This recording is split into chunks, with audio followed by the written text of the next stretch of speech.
So guys, welcome back to Remove Before Race. I'm your super-powered host Raz, and standing before me is the direct successor to the origins of AMG in its latest, greatest and most powerful form. It is, as you can read there, the new AMG S63 E-Performance, and we're going to unveil it right now together. So come closer as I pull off the covers. Right guys, you ready for this? This is an amazing filming studio. You can see we're right under the sun here.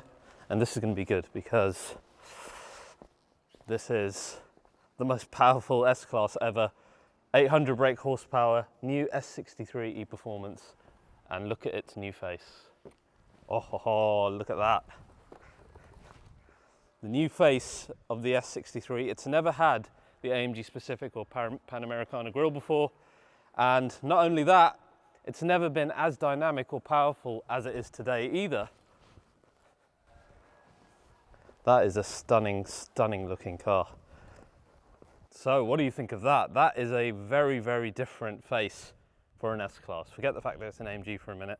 Even the Maybach doesn't look as different as this new generation of S63 powered by E-Performance does. Now, I need to explain to you how they reached to that 800 horsepower figure and what differentiates this to the previous generation of S-Class that we had, and indeed how it sits different and perhaps in a better position to other AMG hybrids within the range as well. So I'll go through all of that with you. I'll show you all the details inside and out as much as I can today as we check out this brand new generation of AMG S63.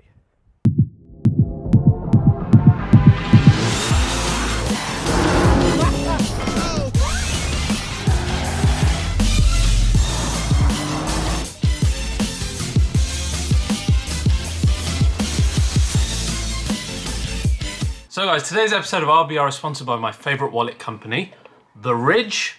Why are they my favorites? Because like you guys, I love carbon fiber, and they make simply the best carbon fiber wallets that I've ever seen. Look at that, matches exactly your car. You can get the forged one as well. Now with slim wallets, I'm usually used to this type of one.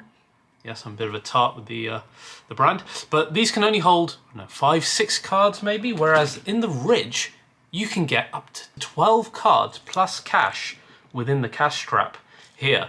I also love that when I put it in my pocket, it doesn't bulge at all. It's super slim, and it's got RFID blocking technology, so no one can take money out of any of my cards. Now, of course, I've got a discount for you guys. All you need to do is go to theridge.com/RBR, use the code RBR. You'll get 10% off one of these awesome carbon wallets. Help support the channel as well, and you'll have something super stylish and something that matches lovely motorsport cars. So go to ridge.com/RBR. Now, I don't know how much of a well-known fact this is, but the legend and the origins of AMG as a company began actually with a really fast S-Class. And it was back when the very small team then of AMG, was Mr. Aufrecht and Mr. Melcher, together were entering the Spa race in order to, try and compete. And they chose the most unlikely car. They bought this 300 SEL Mercedes, managed to buy it, and they bored out the V8 from 6.6 to 6.8 and made it lighter weight, wider arches, all the rest of it, all the livery that we had on it. The red pig was born. And unbelievably to everyone watching, it managed to win in its class and was second place only overall because of the fact that it had to keep refueling. But that car put AMG on the map. It's why you keep seeing that livery again and again.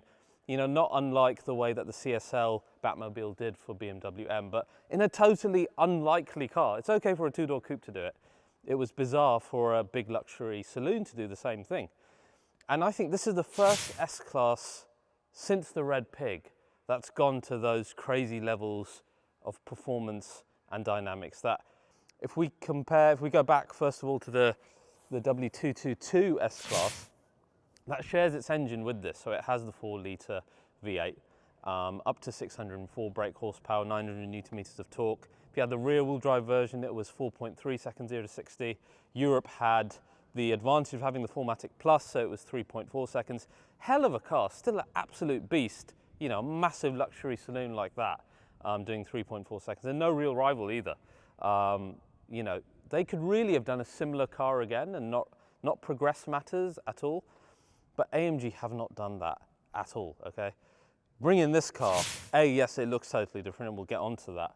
But instead of having a system output of 600, we've got system output of 800 brake horsepower. 0 to 60 of 3.3 seconds, okay? Torque of 1400 Newton meters, which is insane. And you would have seen this system, me talk about it before, it's the P3 hybrid system. So we do have, first of all, we have our V8, the wonderful 4-litre V8, which all you AMG fans love to pieces, sitting there. This has been slightly upgraded compared to the past one, so we've got an RSG or a belt-driven starter generator sitting within there, which aids a little bit electrically. We've got the twin-scroll turbochargers, as you've known in the past as well. That by itself, it's making 612 brake horsepower and 900 Newton meters of those torque. You know, similar to the previous car. But what really gives this car the boost is the added P3 system. What is the P3 system? It's very simple, actually. First of all, you've got AMG's performance battery sitting in the back. In this car, it's actually larger than what we've seen anywhere in the past in AMGs. Typically, we had a 6.1 kilowatt battery. Now we have a 13.1 kilowatt battery with 1200 individually cooled cells. And this battery is there not for range, don't get this wrong, okay? It does give a range of 33 kilometers, but that's not its purpose. The battery is actually there for performance. It's there to charge quickly and it's there to dispense power quickly. Power to where? Power to the rear axle. So instead of having a hybrid system sitting somewhere between the engine and the gearbox, say like in BMW's XM, you have it sitting instead in the rear, independent, able to put power straight to the rear axle. Okay, so you get that full range of torque at any RPM thanks to the P3 hybrid system. And the effect of that is instantaneous power, instantaneous access to torque, just like an EV. Underneath our AMG performance battery, we then have what's called the EDU, which is the electric drive unit. This is a clever unit, we've talked about it many times in the past, that houses your permanently synchronous electric motor. You have your 2-speed gearbox in there as well, independent. And finally, you have the limited slip differential as well. So it is that unit sitting in the back that we've seen so many times that gives that additional power in order to bring this car all the way up to 800 horsepower. And as we saw in our preview of the C63S e-Performance, that doesn't mean you get that the entire time. You get it a lot of the time. You get it, in fact, for 10 seconds when needed.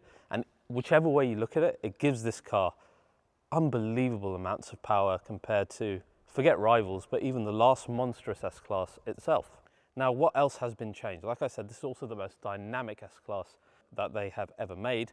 And a lot of that is thanks to the fact that we now have active engine mounts in this car.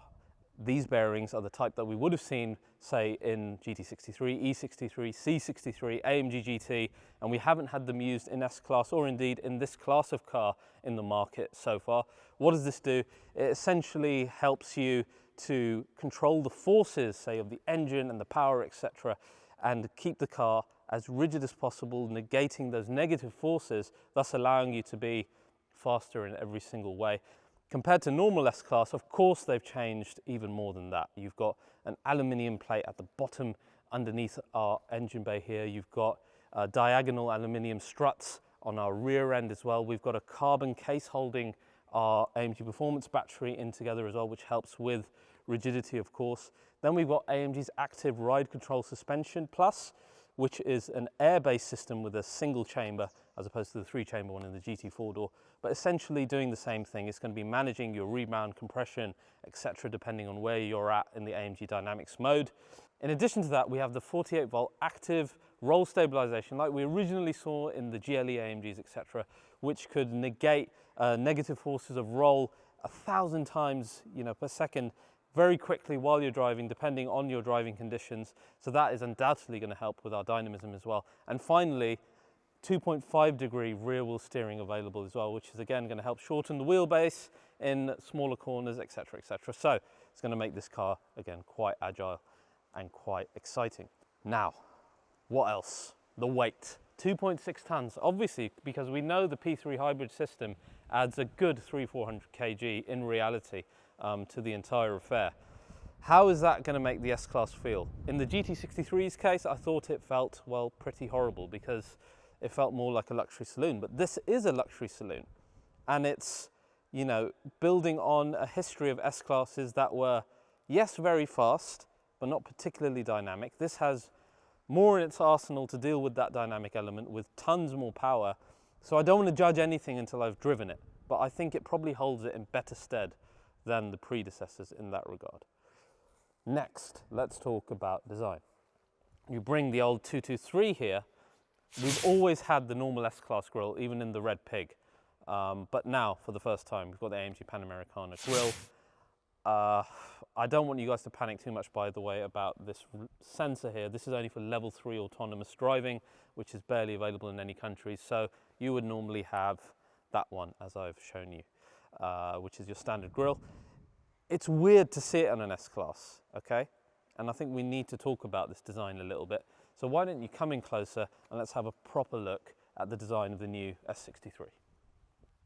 So guys, come here first. Look at this little audience member we've had the entire video.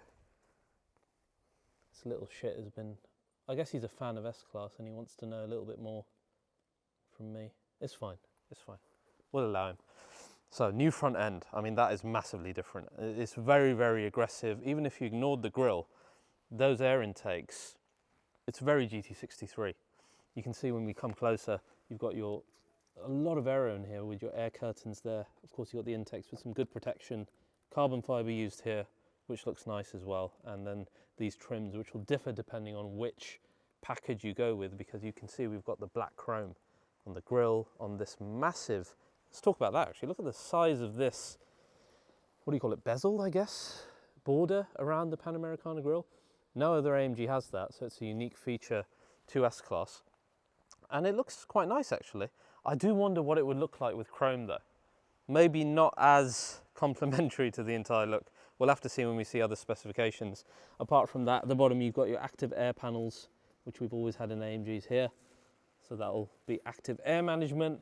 And the rest, very, very typical AMG design. And it's lovely to have the Afalta butt crest here that you'll have on every single AMG 35s included in the future. One thing that undoubtedly worried about is this thing. This is only for level 3 autonomous driving, which is only available in, I think, Germany and some parts of the USA, and it's an additional option. So if you get normal drive pilot, you won't have that either, because all of that's hidden behind here as usual. This is only for level 3 autonomous driving, and there's something inside which denotes that as well, which I'll show you in a minute. So don't worry too much. That would be a normal AMG grille, because the placement of that, let's be honest, is absolutely horrific, isn't it? But yeah, apart from that, that is normal. Then we come on the side, we've got massive 21-inch AMG cross-spoke alloys. Beautiful, beautiful. This is starting to grow on me now a little bit. I don't mind that. I think it actually looks quite nice. Hiding behind the carbon ceramic brakes, 40 centimeters, huge, or even bigger in fact than 40. I think the normal steels are 40. But yeah, they'll do the job, and they're an optional extra sitting on Michelin PS4Ss, which is a nice choice. And on the side here you can see V8 bi-turbo E-Performance, just like we saw on the GT63S. The car's finished in a lovely Magno selenite grey that we've known from our past AMGs. The rear is lovely as well. Of course you've got similar size wheel on the back and then your typical S-Class rear end. But what is nice is these new fluted tailpipes, like we've seen in recent AMGs. The fluted is this element, if you don't know, which continues inside. That'll be making some nice noise because this is a V8 as opposed to some more depressing engine variants that we've been trying lately. So that's lovely. Carbon fiber there as well. And then an E-Performance specific thing that we found on all the cars recently is this red detail around the model name, which I think is actually a really nice touch. And finally, something you don't expect in an AMG S-Class, which is your charging port for the 13.1 kilowatt battery. So you can do that at home, etc. But as I've found, you generally don't need to do it because the car is really efficient in actually charging itself. Then, battery space. The exact same capacity as your Mercedes-Benz plug-in hybrid S-Classes. So AMG have managed to keep that the way they've packaged the performance battery in here. So you get the exact same if you're used to S-Class hybrids, which is great. Obviously less than your normal combustion S-Class, but that is massive. I mean, you could even fit 2, 3, 4, 5 bodies in there. It's not a great metric to use, is it? I'll run with it, it's fine. So the design is more AMG than the S-Class has ever been before, with a unique, properly unique front end. You've got the carbon side sills, you've got your typical rear end, and then all the changes that you'll find inside as well. I actually think it looks pretty damn good, but I really want to see what some other more classy configurations would look like as well, which no doubt we'll see in the future. Now, let's head inside and see what AMG has changed on the inside of the S63.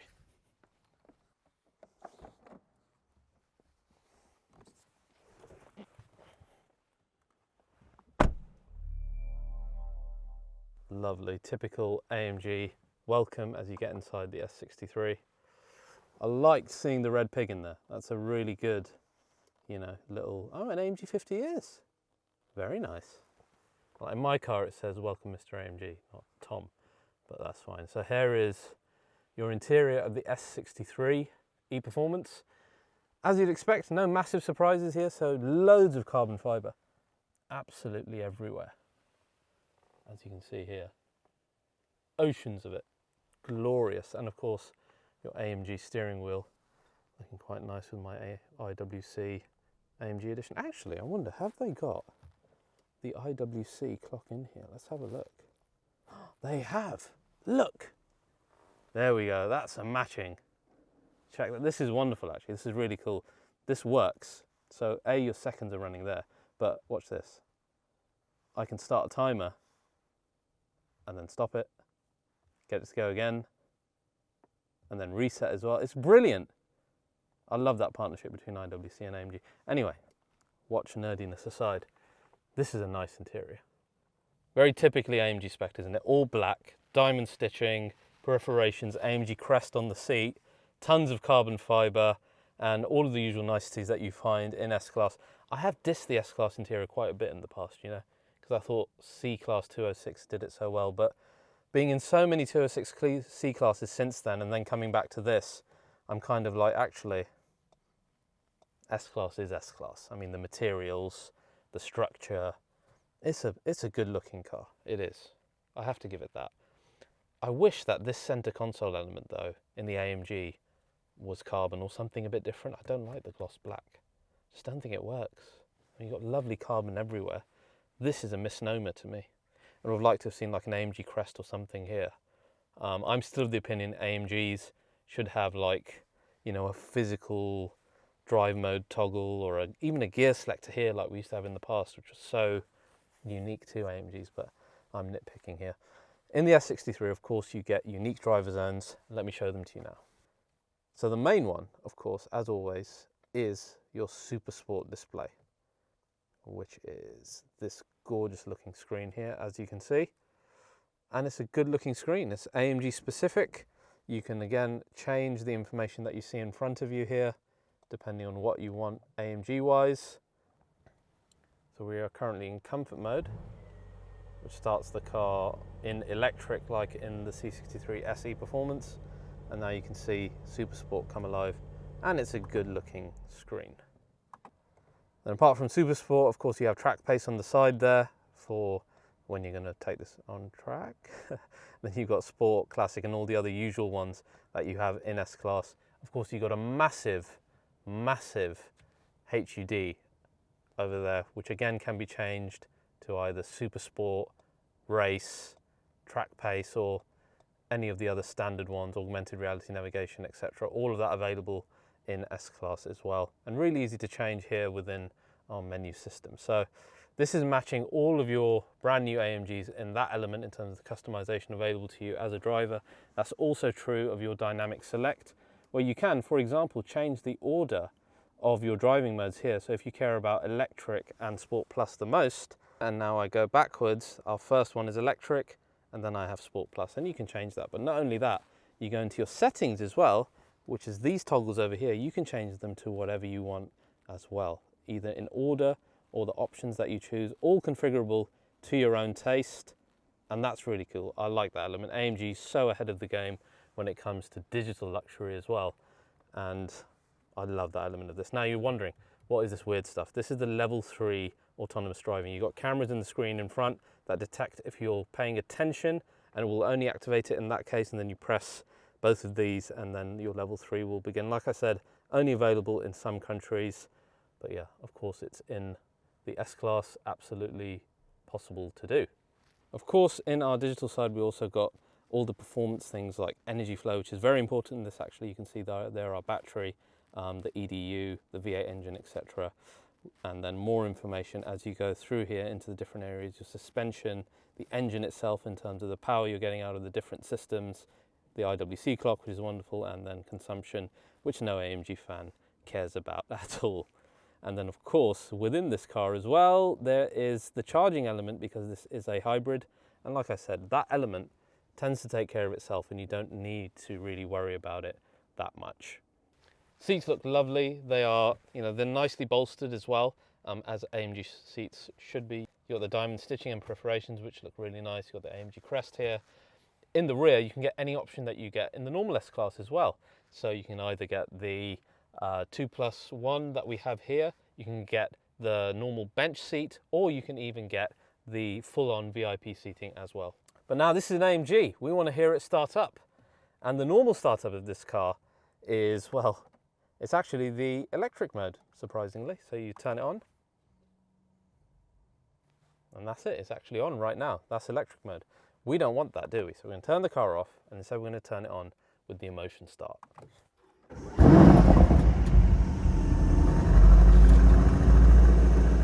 Which wakes up our glorious V8, and it sounds rather good.